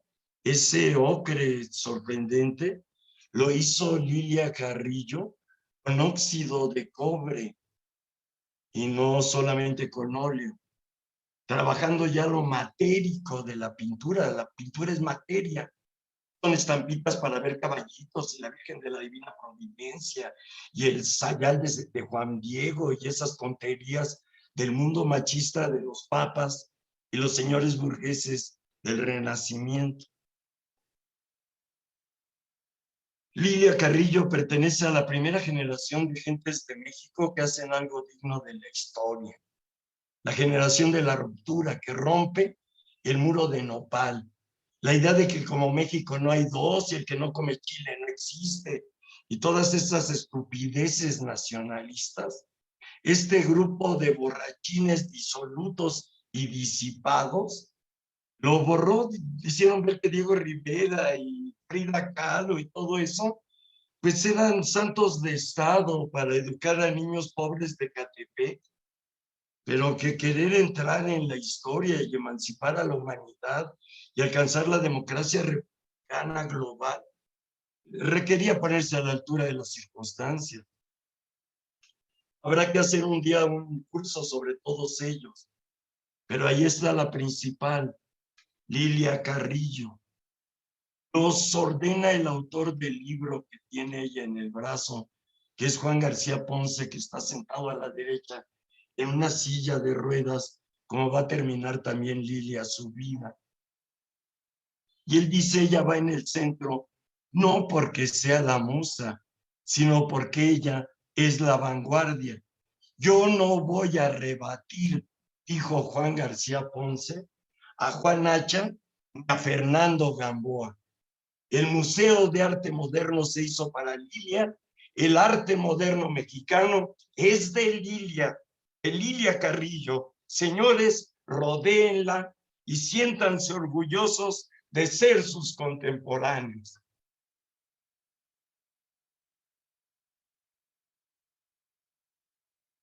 Fernando Gamboa era un acosador hasta de machines, de caballos, de perros. Cuenta cada chisme entre las moralinas bituteras de don Fernando que da risa, porque no hay una sola queja de alguien que realmente demuestre esas calumnias. Mientras tanto, él fue un gran conocedor del arte de vanguardia y aprovechando los descuidos del PRI, le obsequió a México el Museo de Arte Moderno en 1964 con una selección de pintura hecha por Juan Hacha, un argentino, y él, porque ni él ni Hacha encontraban en México a nadie de la altura de poder decidir cómo tenía que ser el arte moderno en México. De ahí luego subieron, ya con Sayal de Juan Diego, con Tillman, Jorge Alberto Manrique y Teresa del Conde, pero nunca tuvieron esa capacidad de yo soy dueño del museo, yo consigo los cuadros que van a ser el porvenir. El Museo de Arte Moderno, lo dijo Tamayo, fue hecho para Lilia Carrillo y de ahí para abajo. Ahí están los ruptúricos. Puedo decir que la única boca que no besé de todo ese grupo fue la de Lilia Carrillo. Todas las demás, y esa señora de la izquierda, de la que ya no me acuerdo su nombre, las besé, incluido el maestro Felgueres, que no era homosexual. Y García Ponce besaba hasta las paredes. El de la derecha, el otro García Ponce borracho, la botella. Bien.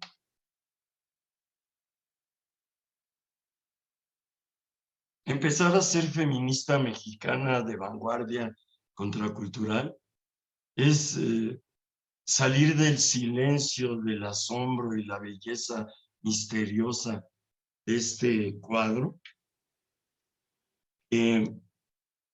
entiendo, tiene por título A Mediodía.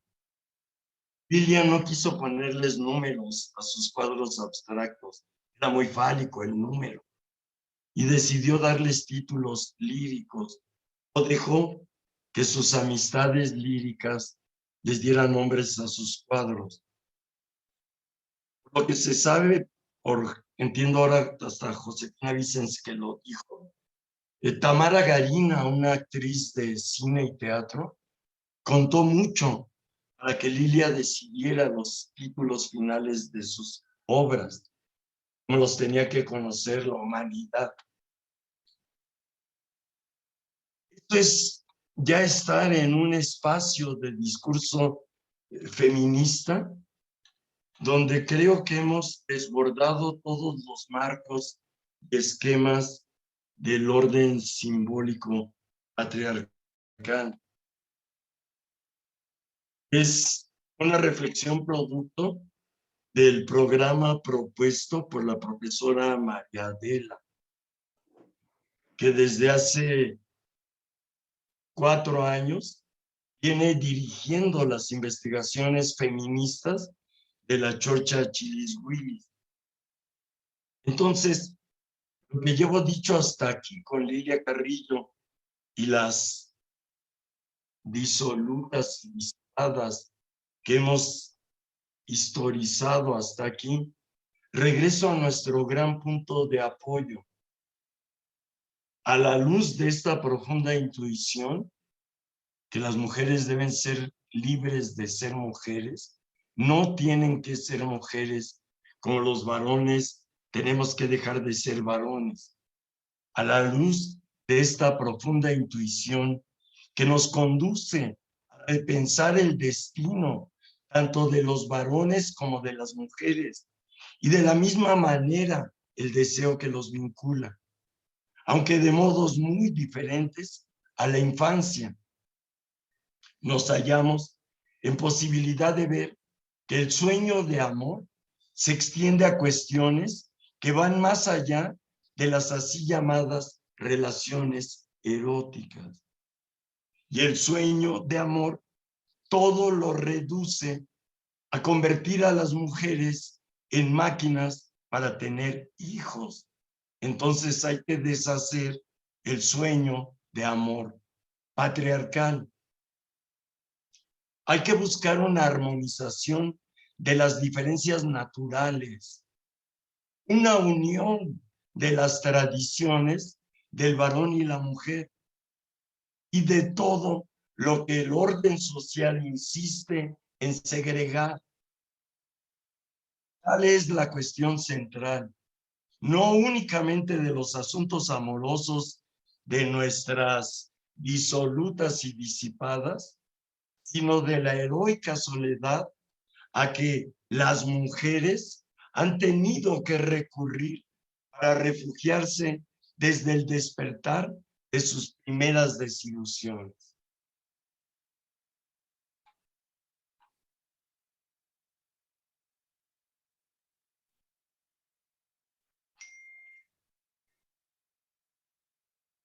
No está claro.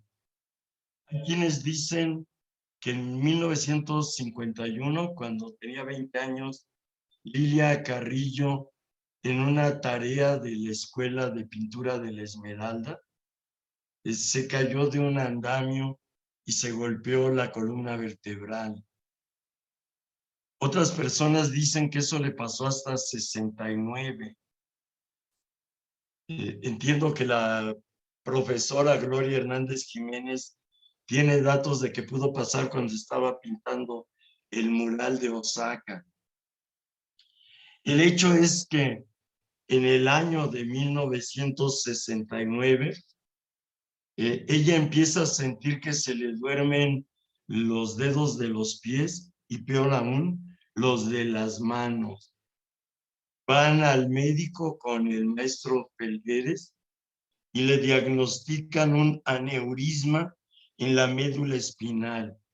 Tiene una grieta en la columna vertebral inferior que la puede conducir rápidamente a la parálisis total.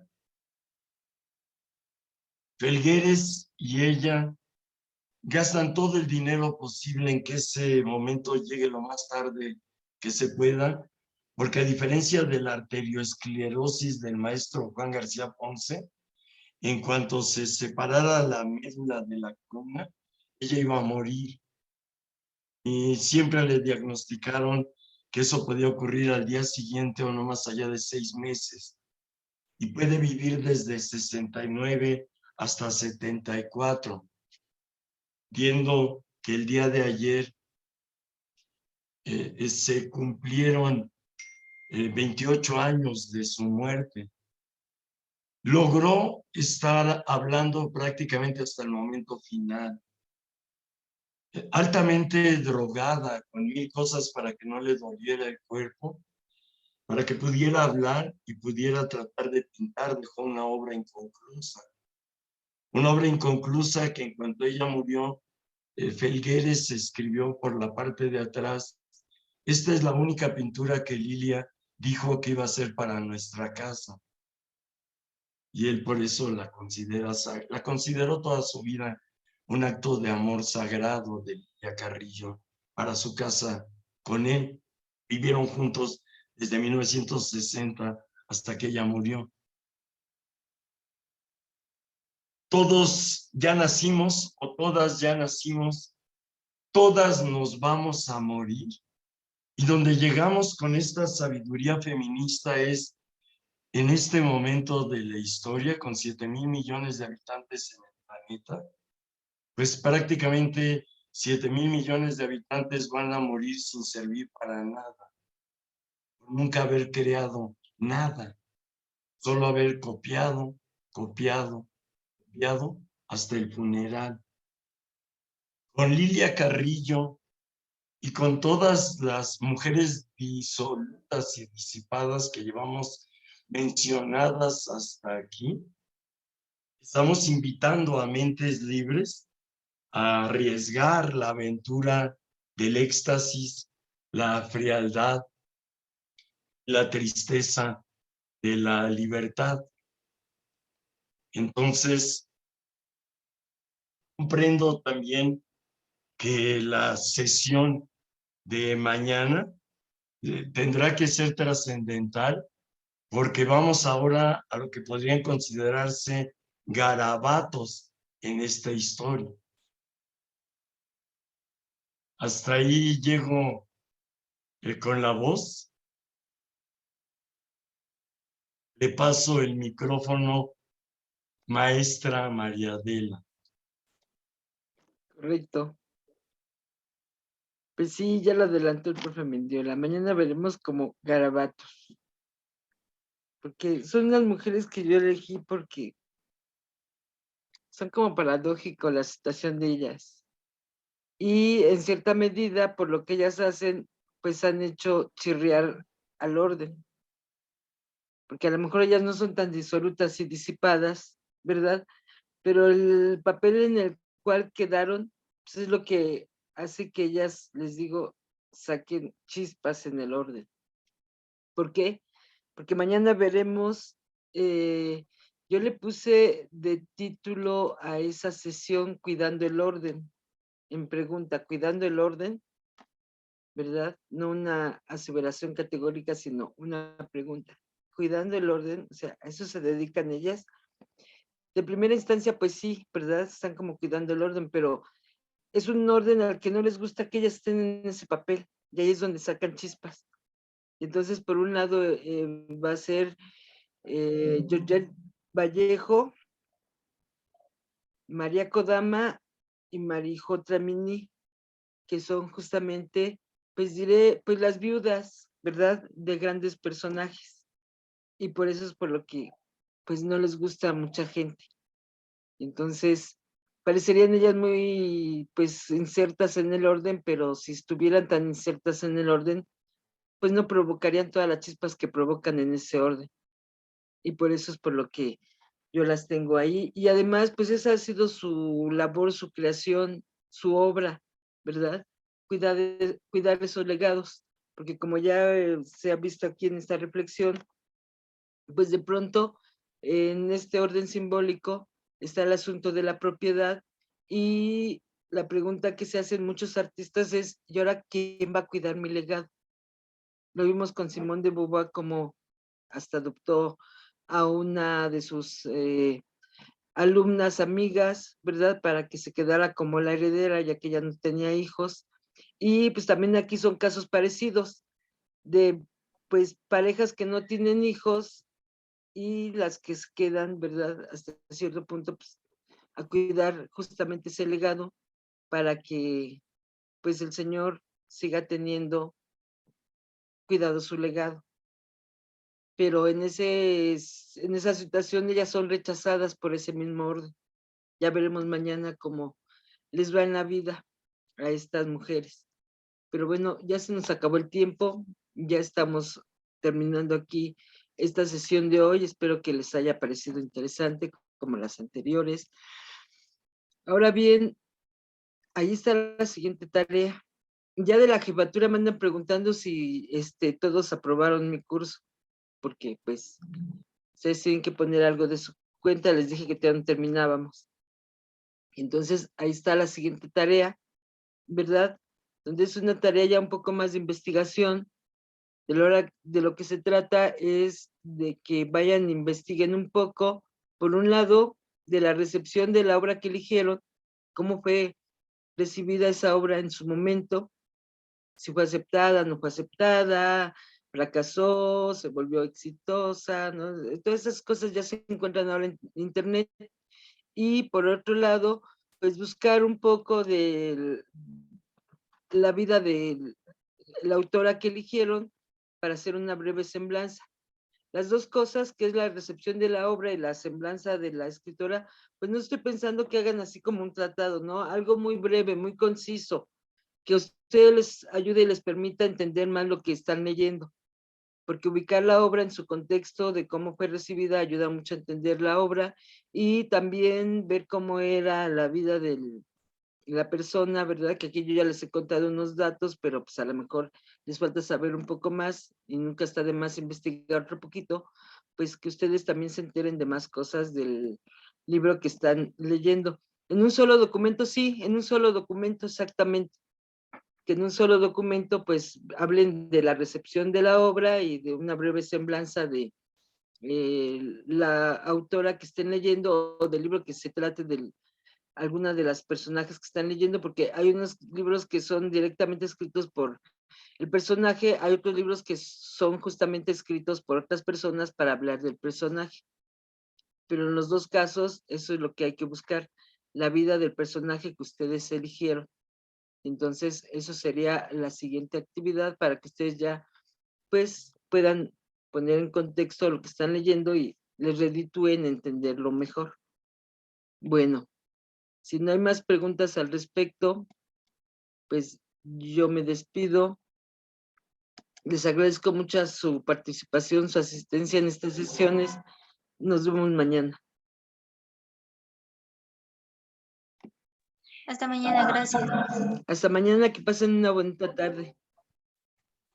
Gracias. Hasta luego.